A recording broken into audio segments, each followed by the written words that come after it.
کا 76واں سورہ، اس سورے کی آخری آیت بسم اللہ الرحمن الرحیم فما تشاءون الا ان یشاء اللہ۔ اے اہل بیت اطہار، تم تو کچھ چاہتے ہی نہیں ہو سوائے اس کے جو خدا چاہتا ہے۔ پتہ لگا کہ خداوند تعالیٰ نے کائنات کے سارے گھروں کو، جو گھر مستقبل میں آباد ہوں گے وہ بھی خدا کی نگاہ سے پوشیدہ نہیں۔ جو گھر کائنات میں بن چکے اور اب بگڑ بھی چکے ہیں اور ان کا نشان بھی نہیں ہے، وہ سب گھرانے بھی خداوند تعالیٰ کی نگاہ میں تھے۔ لیکن خداوند تعالیٰ نے سارے کے سارے گھرانوں میں، کائنات میں جتنے گھرانے، سارے گھرانوں میں خدا نے دیکھا ایک گھرانہ ایسا تھا جس گھرانے کے گھر والوں نے اپنی پوری زندگیاں اہل بیت اطہار کی پوری زندگیاں خدا کی مرضی کے مطابق گزاری۔ خدا کو یقین تھا کہ اس گھر میں جو کچھ بھی ہو رہا ہے، کرنے والے جو کام کر رہے ہیں وہ صرف خدا کی مرضی کے مطابق۔ اسی لیے کہنے والے نے کیا خوب کہا اس سلسلے میں کہ ذکر حیدر کی ضمانت تو خدا نے لی ہے، ذکر حیدر کی ضمانت تو خدا نے لی ہے، مدعی لاکھ برا چاہے تو کیا ہوتا ہے۔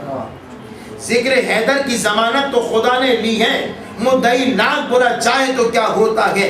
اور یہ محمد کا گھرانہ کا یہاں ہر لمحہ، یہ محمد کا گھرانہ کا یہاں ہر لمحہ وہی ہوتا کہ جو منظور خدا ہوتا۔ اطاعت کے ذریعے سے انسان مکمل طور پر اپنی زندگی کو عبادت کے ساتھ یہ بیٹھا سکتا ہے، پوری زندگی کو۔ انہی مقدس ہستیوں میں سے ایک ہستی امام زین العابدین علیہ الصلوۃ والسلام۔ ہستی کے لیے علماء کرام نے خلاصتاً یہ لکھا آپ کے تعارف حیات کے بارے میں کہ آپ کا اسم مبارک علی تھا۔ آپ کے مشہور القابات جو تھے وہ سید الساجدین، زین العابدین اور سجاد۔ صاحبان علم کا مجمع آپ سب جانتے ہیں کہ عربی زبان کے دو لفظ ہیں، ایک ساجد اور ایک سجاد۔ بظاہر دونوں کے ایک ہی معنی سجدہ کرنے والا، لیکن ایک بنیادی فرق، ساجد کے معنی ہوتے ہیں سجدہ کرنے والا، سمپل یہ ٹرانسلیشن سجدہ کرنے والا، لیکن سجاد صیغہ مبالغہ ہے۔ سجاد کے معنی ہوتے ہیں بہت زیادہ کثرت کے ساتھ سجدہ کرنے والا۔ مولا کا جو لقب تھا سجاد، وہ اسی بنا پر تھا کہ آپ نے زندگی میں اتنے موقعوں پر سجدے کیے کہ عقل انسانی حیران رہ جاتی ہے۔ ہم اور آپ نماز کے علاوہ جو سجدے کرتے ہیں وہ صرف سجدہ شکر کر لیتے ہیں اور سمجھتے ہیں ہم نے موقع حق ادا کر دیا، لیکن وہ دیکھیں امام معصوم کو، کہ امام معصوم کے بارے میں لکھا ہے کہ جناب مولا کے 3 ایسے اوقات ضرور ہوا کرتے تھے زندگی میں، لکھا ہے روزمرہ، کہ جب مولا سجدہ شکر کیا کرتے تھے۔ ایک وہ موقع ہوتا تھا جب مولا کو کوئی چھوٹی سے چھوٹی، معمولی سے معمولی نعمت عطا ہو جاتی تھی، فوراً خدا کا شکر ادا کرتے تھے۔ جب نعمت عطا ہوتی تھی تو سجدہ شکر کرتے تھے۔ دوسرا، جب کوئی مصیبت سے، کسی مصیبت سے امام کو نجات ملتی تھی، فوراً خدا کی بارگاہ میں سجدہ شکر انجام دیا کرتے تھے۔ اور تیسرا، جب کبھی دو مومنین کے درمیان میں، دو انسانوں کے درمیان میں اختلاف ہو جاتا تھا تو مولا جب اختلافات کو ختم کرتے تھے تو ختم کرانے کے بعد فرماتے تھے کہ اب تم لوگ اٹھو اور اٹھنے کے بعد میں ایک دوسرے سے گلے ملو اور گلے مل کر ہماری جد پیغمبر اسلام پر درود پڑھو۔ جب وہ درود پڑھا کرتے تھے تو لوگ دیکھا کرتے تھے کہ ملنے والے درود پڑھ رہے ہیں، مولا سجدے میں جھکے جا رہے ہیں، درود پڑھ کے مولا، جس کی ولادت 15 جمادی الاول سن 38 ہجری میں ہوئی تھی مدینہ کے مقام پر، اور شہادت 25 محرم سن 95 ہجری۔ یہ سن 95 ہجری وہ سن تھا کہ جس سن میں چوتھے امام کی شہادت بھی ہوئی، اور اسی سن میں فقہ جعفریہ کے بہت سارے علماء اس سال جو وہ دنیا سے رخصت ہو گئے۔ اسی لیے وہ سال کا تاریخ میں خصوصی نام ہے سنۃ الفقہاء، یعنی وہ سال جس سال کے فقہاء جعفری جو تھے وہ دنیا سے رخصت ہوئے، بہت سارے ہوئے۔ اسی امام کے بارے میں جب ملتا ہے کہ جناب اسی امام نے اپنے صرف کردار کے ذریعے نہیں، کردار کے ذریعے اور اپنے افعال اور اپنے اقوال کے ذریعے سے چاہنے والوں کو وہ پیغامات دیے کہ چاہنے والے اگر غور کریں تو ان پیغامات کے ذریعے سے انہیں معرفت کے ذریعہ حاصل ہو جاتے ہیں۔ مثلا مثال کے طور پر آپ ذرا غور کیجئے، ہر معصوم نے اپنے اپنے دور میں اپنی اپنی طرح سے چاہنے والوں کو گناہوں سے روکا کہ دیکھو گناہوں سے روکو، اپنے آپ کو گناہوں سے روکو۔ اس امام کے روکنے کا انداز کتنا عجیب تھا۔ مولا کا قول ذرا غور کیجئے کہ مولا نے ایک قول کے ذریعے کیا معرفت دی۔ آپ نے فرمایا، چوتھے امام کا قول، آپ فرماتے ہیں کہ اے انسان، جب کبھی تیرا قدم کسی گناہ کی طرف بڑھے، اے انسان جب کبھی تیرا قدم کسی گناہ کی طرف بڑھے تو تو یہ نہ دیکھ کہ وہ گناہ چھوٹا ہے یا بڑا ہے، تو یہ نہ دیکھ کہ وہ گناہ کتنا چھوٹا ہے جس کو میں انجام دے رہا ہوں، بلکہ یہ دیکھ کہ وہ کتنا بڑا ہے جس کے حکم کو پامال کرنا ہوں، جس کے حکم کو میں پامال کرنا ہوں۔ ذرا اس پر تو غور کر لے کہ جس کے حکم کو تو پامال کر رہا ہے، کائنات میں سب سے بڑا وہ ہے۔ اگر وہ ناراض ہو گیا تو اس نے رحمتوں کے دروازے بند کر دیے اگر، برکتوں کے دروازے بند کر دیے اگر، تو یقین جان کے تیرے اوپر کوئی بھی رحم کرنے والا رحم نہیں کر سکتا۔ اسی لیے امام نے فرمایا کہ جب کبھی گناہ کی طرف قدم بڑھے تو اتنا دیکھ لو کہ یہ نہ دیکھو کہ گناہ کتنا چھوٹا ہے، بلکہ یہ دیکھو وہ کتنا بڑا ہے، اس کے حکم کو میں پامال کرتا ہوں۔ آج دنیا میں ہم سب جانتے ہیں اس بات کو کہ جنت جو ہے وہ فقط آرزوؤں سے نہیں ملتی، دعا سے نہیں مل جائے گی جنت۔ جنت کے لیے تیاری کرنی ہوگی، واجبات انجام دینے کے، محرمات سے بچنا ہے، اگر اہل بیت کی سیر پہ چلنا ہوگا۔ اگر مثال کے طور پر کوئی بندہ خدا اس پوری کائنات میں ایسا ہے کہ جو تیاری نہیں کرے، صرف زبانی دعائیں کرتا رہے، تو اس کی دعا کے ذریعے وہ جنت نہیں پہنچ سکتا۔ اگر فقط دعائیں پہنچا دیا کرتی تو انسان کو عمل کا حکم کبھی نہیں ملتا قرآن میں اہل بیت اطہار کی سیرت۔ اسی لیے مولانا نے ایک اور پیغام بھی دیا سلسلے، آپ نے فرمایا یعنی مقصود امام کا یہ چاہنے والوں کو پیغام دے رہے، الفاظ اپنے لیے لیکن چاہنے والوں کو پیغام دے رہے ہیں۔ آپ نے فرمایا کہ مجھے خدا سے شرم آتی ہے، مجھے اپنے خدا سے شرم آتی ہے کہ میں اس خدا سے جنت کا سوال تو کرتا ہوں، مجھے اپنے خدا سے شرم آتی ہے کہ میں اس خدا جنت کا سوال تو کرتا ہوں لیکن اس خدا کو اپنی دنیا نہیں دے سکتا۔ یہ کیا پیغام تھا مولا کا؟ یہ پیغام یہی تھا کہ یاد رکھو چاہنے والوں، اگر فقط زبانی طور پر دعائی کلمات کے ذریعے کی سکی، لیکن اگر جنت طلب کی، جنت طلب نہیں کر سکتی ہو تو اگر طلب کرنی ہے تو طریقہ وہی ہوگا کہ اہل بیت اطہار کی سیرت پر چلتے رہو، گناہوں سے بچتے رہو، جنت حاصل ہو جائے گی۔ تم کو ضرورت پڑی ہے بابا، غور کریں تو ہمارے پاس کتنا بڑا سرمایہ ہے خزانوں کا، جس کا نام صحیفہ کاملہ ہے۔ صحیفہ کاملہ اسی امام کی دعاؤں کا مجموعہ، اسی مجموعے کے متعلق ہم یہ بھی کر سکتے ہیں کہ صحیفہ کاملہ لی اور گھر میں رکھ لی، کبھی کبھی پڑھیں گے جب کوئی موقع ملے گا، اور جب چاہ اٹھا کے دیکھیے، چاہ اٹھا کے نہیں دیکھی رکھی رہی۔ اور ہم یہ بھی کر سکتے ہیں کہ اسی صحیفہ کاملہ کو دیکھ کر، اس کے جو دعائیں ہیں ان دعاؤں کے عنوانات کو دیکھ کر ہم اپنے مسائل کا حل ان دعاؤں سے نکال سکتے ہیں۔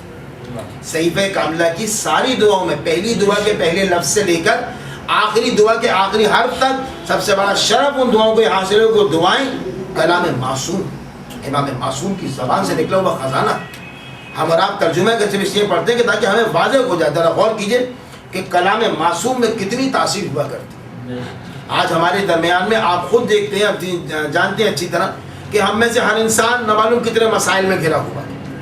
اگر ہم مثال کے طور پر اسی کے ذریعے فیض حاصل کریں تو بہترین طریقہ یہ ہے کہ گھر جا کے ہم سکون سے بیٹھ جائیں، اپنی ٹیبل پر ایک کاپی لی اور ایک قلم لیا، اور ہم ذرا غور کریں کہ ہمارے ساتھ کون کون سے مسائل وابستہ ہیں، گھریلو مسائل، بیرونی مسائل، روزگار کے مسائل، اندرونی مسائل، اتنے مسائل۔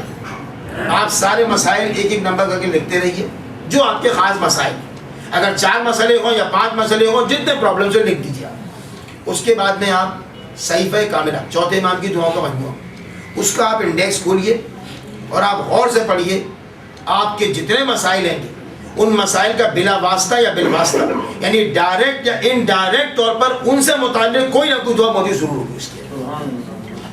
جب ائمہ اطہار کا دیا ہوا ہے خزانہ موجود ہے کہ اس کو پڑھو، اس کے ذریعے اپنے مسائل کو حل کرو، تو کتنی خوش نصیبی ہے انسان کی کہ جناب اس کے ذریعے فیض حاصل کرے، اپنے مسائل چھٹکارا حاصل کرنے کی۔ درود پڑھیے بابا۔ ایران میں کسی عالم دین نے اب سے بہت سال پہلے کی بات ہے کہ اس نے ایک سلسلہ ایسا قائم کیا تھا، غالباً 8 تقریریں کی تھیں، جن تقریروں کا عنوان تھا تفسیر صحیفہ کاملہ۔ اور اس میں ایک مقام پر ایک بڑی اہم بات کہی تھی عالم دین نے اپنی ریسرچ کے طور پر۔ اس نے کہا دیکھیے یہ اور بات ہے کہ ہم صحیفہ کاملہ خرید کے لاتے ہیں گھر میں، اور ہم نے سوچا کہ ہاں یہ کتاب ہے، معصوم کی دعائیں ہیں، پڑھ لیں گے کبھی، اور ہم نے رکھ دی اپنے گھر۔ اگر ہم غور کریں تو اس کے ذریعے ہمیں وہ خزانہ ملتا ہے کہ ہمارے سارے دنیاوی نہیں، فقط دنیاوی بھی اور اخروی سارے کے سارے مسائل کا حل بھی موجود ہے اس کے اندر۔ نجات کا ذریعہ بھی ہے، شفاعت کا ذریعہ بھی ہے، معرفت کا ذریعہ بھی ہے سارا۔ کہا کہ آپ ذرا غور کریں کہ اس کی اہمیت کا اندازہ اس سے لگائیے آپ۔ ایک مثال دی بڑی بہترین، کہا کہ مثال کے طور پر، بالفرض مثال کے طور پر، اگر اس دور میں دنیا کے کسی بھی کونے سے ایک خبر ایسی شائع ہو جائے کہ جس میں یہ کہا جائے کہ صاحب چوتھے امام جو کرتا پہنا کرتے تھے پیراہن، وہ کرتا فلاں مقام سے ملا گئے اور وہ کرتا فلاں مقام پر فلاں ملک میں موجود ہے، جو صاحبان چاہیں اس کی زیارت کر سکتے ہیں۔ تو کہا کہ اگر ایسی خبر شائع ہو جائے اور اگر مثلا سچی خبر ہو اگر، تو آپ کو بتائیں کہ دنیا کے مختلف کونے کونے سے کتنے صاحبان معرفت ایسے ہیں جو اپنا وقت صرف کر کے پیسہ خرچ کر کے وہاں تک جائیں گے اور جا کے اس کو دیکھ کے زیارت کریں گے اس کی. اور جب زیارت کریں گے اس کی تو اس موقع پر وہ ان لوگوں سے جن کے اختیار میں وہ کرتا ہوگا, وہ پیرہن ہوگا, ان سے یہ خواہش کریں گے کہ جناب ہم اسے لے کے نہیں جائیں گے, صرف ہمیں آپ 2 منٹ 2 لمحے کے لیے آپ ہمیں دے دیجیے. جس مومن کے بھی حوالے کیا جائے گا وہ اسے 2 منٹ دیکھ کے فقط واپس نہیں کر دے گا, بلکہ اسے دیکھ کے کبھی اسے اپنے سینے سے لگائے گا, کبھی سر سے لگائے گا, کبھی آنکھوں سے لگائے گا, کبھی منہ سے دے گا, اور اس کے بعد میں پتہ لگا کہ جناب واپس دے لیا جائے گا. کہا آپ ذرا غور کیجئے, معصوم کے جسم سے وابستہ صرف ایک پیرہن, ایک لباس جو ہے, اس کی تو ہم اتنی قدر کریں کہ 2 لمحے کو ہمارے ہاتھ میں آ جاتا ہے تو ہم بوسہ بھی لیتے ہیں, اس کو جناب سر پہ رکھتے ہیں, اس کو اپنے سینے پہ ملتے ہیں, اظہار محبت کرتے ہیں, آنکھوں سے لگاتے ہیں, صرف ایک پیرہن. اور معصوم کا پیرہن نہیں بلکہ معصوم کی زبان سے نکلے ہوئے سلسلہ دعاؤں کا مجموعہ جو ہماری سارے مسائل کا حل ہوا کرتا ہے, وہ ہمارے گھروں میں پڑا رہتا ہے, ہم استفادہ نہیں کرتے اس سے. غور کیجئے کتنا بڑا سرمایہ ہے کہ ہمارے پاس سارے مسائل کا حل موجود ہے اس کے ذریعے. درود پڑھیے بابا سے. جس امام نے چاہنے والوں کو بتایا کہ دیکھو معرفت کیسے حاصل کی جاتی ہے خدا کی, اسی امام نے بتایا کہ دیکھو دنیا میں عبادت کس طرح کی جاتی ہے اور خدا بندے تعالیٰ کی اطاعت کے ساتھ ساتھ بندے کی خدمت کیسے کی جاتی ہے. عموماً ایسا ہوتا ہے بندگان خدا کبھی عبادت میں ایسے مشغول ہو جاتے ہیں کہ حقوق الناس سے, گھر والوں سے کٹ آف ہو گئے کہ محروم رہے, ان سے نہیں ملنا ان سے نہیں ملنا. ہمارا یہ وقت ریاضت کہے گا, پتہ لگا زندگی اپنے دن میں زیادہ وقت دیا. اور کبھی انسان ایسا دوسروں کے چکر میں پڑتا ہے کہ پتہ لگا نماز قضا ہو رہی ہے, کوئی مسئلہ نہیں, ہم تو بندوں کی خدمت کر رہے ہیں, یہ ہمارے پاس ہے. لیکن معصوم نے یہ بتایا کہ یاد رکھو چاہنے والوں, تمہیں یہ چاہیے کہ حقوق کو ایسے ادا کرو کہ غافل کہیں سے نہ رہو, خدا کے حقوق بھی انجام دیتے رہو, بندوں کے بھی انجام دیتے رہو. تم درود پڑھیے بابا سے.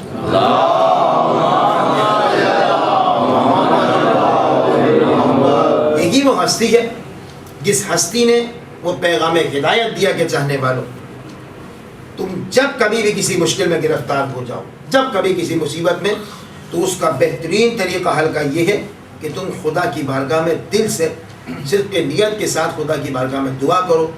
تمہاری دعائیں خدا بندہ جب قبول کرے گا تو اس کے ساتھ ساتھ خدا تمہارے مسائل کو حل کر دے گا. اسی لیے آپ ذرا غور کریں, میں نے خدمت میں عرض کیا ابھی تقریباً 70 دعائیں, اور ایک ایک دعا میں کمال یہ کہ ایک ایک دعا کے اندر آپ ذرا غور کیجئے کہ چند جملوں کو دیکھ لیجئے آپ کسی دعا کے کیا خزانہ ہے معرفت.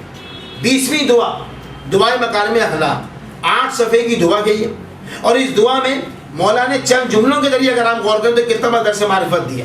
دیکھیے ہمارے معاشرے میں آج کل اگرچہ الحمدللہ ہر گھر میں یہ بات نہیں ہے, لیکن بہت سے گھروں میں یہ بات ہوتی ہے کہ معلوم ہوا کہ صاحب ہماری اولاد اور ہم سب جو اپنے بھائی سے کٹ آف ہیں, پتہ لگا ہمارا رشتہ دار سگا بہت ہے لیکن یہ کہ ہم اس سے ملتے نہیں ہیں. صاحب جو خاندانوں میں اختلافات ہوتے ہیں عموماً یا پڑوسیوں میں اختلافات ہوتے ہیں, اگر ہم غور کرتے ہیں نا کبھی کہ صاحب 2 فیملیاں ہمارے خاندان کی ہیں جو ملتی بھی نہیں ہیں, کیوں نہیں ملتی ہیں, اگر ہم نے بحیثیت ایک ریسرچ کے غور کیا آخر کیا وجہ ہو گئی, یہ بھی بظاہر شریف ہیں وہ بھی بظاہر شریف ہیں, پتہ لگتے ہیں جناب ڈیپ میں جانے کے بعد کہ وجہ کوئی بڑی نہیں تھی, کوئی چھوٹی سی وجہ تھی. اس پر جناب معلوم ہوا کہ چھوٹی سی وجہ پر پہاڑ بنا لیا ہم نے ایک دوسرے سے اختلاف کیا کہ چونکہ ہم نے فلاں موقع پہ انہیں سلام کیا تھا, انہوں نے چونکہ ہمیں جواب نہیں دیا, ہم نے سوچا آج کے بعد انہیں سلام ہی نہیں کریں گے کبھی. وہ کہتے ہیں کہ صاحب ہم نے ان کو اپنے یہاں بلایا تھا فلاں تقریب میں, چونکہ یہ آئے نہیں ہم نے سوچا آئندہ کبھی انہیں بلانا ہی نہیں. ایسی چھوٹی چھوٹی باتیں جو ہوتی ہیں, دوسرے کی مشکلات کو یا پرابلم کو نہیں دیکھتے ہیں ہم, اور پتہ لگا ہم نے بنیاد بنا لی کہ جناب ہم صحیح ہیں اور یہ آدمی جو اس نے قصدن غلطی کی, قصدن برائی کی, اس نے اس کا اثر کیا ہوتا ہے کہ ہم اور آپ زندگی گزار کے چلے جاتے ہیں. جب ہمارے دنیا جانے کے بعد ہماری اولادیں بڑی ہوتی ہیں تو اولادوں کے ذہن میں یہ بات سما جاتی ہے اچھی طرح کہ چونکہ ہمارے ماں باپ نے ان سے تعلقات قائم رکھے نہیں تھے, نہ ان کے تعلقات تھے, اس لیے ہمیں بھی ضرورت نہیں ان کی اولاد سے ہم ملا کر. یہ ہوتا ہے. یہ کیوں ہوتا ہے کہ ہم لوگ ایک دوسرے سے بدلہ لیے رہتے ہیں, بدلہ. جبکہ غور کیجئے بدلے کا درس نہیں دیا ہے معصومین نے. معصومین نے درس دیا ہے کس کا کہ جو قطع رحمی کرو اسے صلہ رحمی کیا کرو. اس کے لیے صحیفہ کاملہ کی وہی دعا 20ویں دعا دعائے مکارم اخلاق, اس دعا میں چوتھے امام کا وہ قول کہ پروردگار مجھے میرے متعلقین کے لیے ایسا بنا دے, مجھے میرے متعلقین کے لیے ایسا بنا دے جیسا پیاسے کے لیے ٹھنڈا پانی ہوا کرتا. غور کیجیے گا, معصوم نے یہ نہیں فرمایا کہ پیاسے کے لیے بہترین غذا, اس لیے کہ آپ سب جانتے ہیں کہ پیاسے کی نگاہ میں بہترین غذا کی وہ حیثیت نہیں ہوتی جو ٹھنڈے پانی کی حفاظت. اور امام یہ فرما رہے ہیں کہ پروردگارا مجھے میرے متعلقین کے لیے ایسا بنا دے جیسا پیاسے کے ٹھنڈا پانی ہوا کرتا، یعنی جیسا پیاسے کو ٹھنڈا پانی پی کے قرار آ جاتا ہے ویسا ہی میرے چاہنے والوں کے لیے مجھے بنا دے. ضرور پڑھیے امام سے. اسی دعا میں یہ جو 20ویں دعا، اس دعا میں چوتھے امام نے ایک مقام پر اپنے ہاتھوں کو بلند کر کے خدا کی بارگاہ میں ایک جملہ خدا کی بارگاہ میں یہ ہے کہ وَأَجْرِ لِلنَّاسِ عَلَى يَدِيَ الْخَيْرِ، پروردگارا میرے ان ہاتھوں سے عوام الناس کو فیض پہنچا. یہ مولا کے جملے میں توجہ کیجیے. پروردگارا میرے ان ہاتھوں سے عوام الناس کو فیض پہنچا دے. مولا نے یہ نہیں فرمایا پروردگارا میرے ان ہاتھوں سے مکے والوں کو فیض پہنچا دے، یا فقط مدینے والوں کو فیض پہنچا دے، یا فقط بنی ہاشم کو فیض پہنچا دے، یا فقط مسلمانوں کو فیض پہنچا دے. نہیں، آپ نے دعا کا جملہ کہ پروردگارا میرے ان ہاتھوں سے عوام الناس کو فیض پہنچا دے. مولا یہ جملے کے ذریعے تعلیم دینے کا یاد رکھو، جب انسانیت کی خدمت کی دعا مانگو، جب انسانیت کی خدمت کے لیے آگے بڑھو تو بلا تفریق بدو ملت پوری انسانیت کی خدمت کرتے رہا کرو. اسی لیے کہ پروردگارا میرے ہاتھوں سے عوام الناس کو فیض پہنچا. تاریخ میں موجود ہے کہ جناب امام نے یہ دعا جو کی تھی تو اپنے جب سب کے لیے فیض پہنچانے کے لیے تو آپ نے اپنے ہاتھوں کو خدا کی بارگاہ میں بلند کیا. جن لوگوں کی مقاصد حاصل کرنے کے لیے، جن لوگوں کی خدمت کے لیے امام معصوم اپنے زمانے کا حجت خدا جو ہے، جب وہ اپنے ہاتھوں کو دستگاہ امامت کو بلند کر رہا ہے خدا کی بارگاہ میں دعا کے لیے، ان لوگوں کا کیا فرض تھا؟ ان کا یہ فرض تھا کہ جناب وہ آگے بڑھتے انہی ہاتھوں کے بوسے لیتے اور اسی شخصیت کو جس کے ہاتھوں کے بوسے لیے تھے اسی شخصیت کی اطاعت کرتے، دنیا میں نجات حاصل کرتے، محشر میں شفاعت حاصل کرتے. لیکن تاریخ میں کیا دیکھا گیا کہ جس امام معصوم نے اپنے دستگاہ امامت کو بلند کیا ان کے لیے، ان کی خیر کے لیے، انہی لوگوں نے بجائے آگے بڑھ کر اس کے ہاتھوں کو چومنے کے بجائے اسی امام کے ہاتھوں کو آگے بڑھ کر ہاتھوں میں ہتھکڑیاں، پیروں میں بیڑیاں، کمر میں لنگر اور گلے میں توق بنایا تھا. عزیزانو یہ وہ امام ہیں کہ ہمارا کوئی بھی امام منصب امامت پر ایسے فائز نہیں ہوا جیسے یہ امام فائز ہوا ہے. عزیزانو مولانا امام حسن مجتبی جب منصب امامت پر فائز ہوئے تھے، بابا شہید ہو گئے تھے لیکن صرف بابا شہید ہوئے تھے. اس امام کی امامت کی ابتدا جب ہوئی ہے جب سارا گھر شہید ہو چکا ہے اس امام کا. عزیزانو یقین وہ امام ہے کہ جس امام کے لیے تاریخ میں لکھا ہوا ہے کہ جب عصر عاشور میرے مولا آخری بار خیمے میں آئے، جناب سجاد کے پاس آئے، آگے آگے جناب زینب موجود تھی.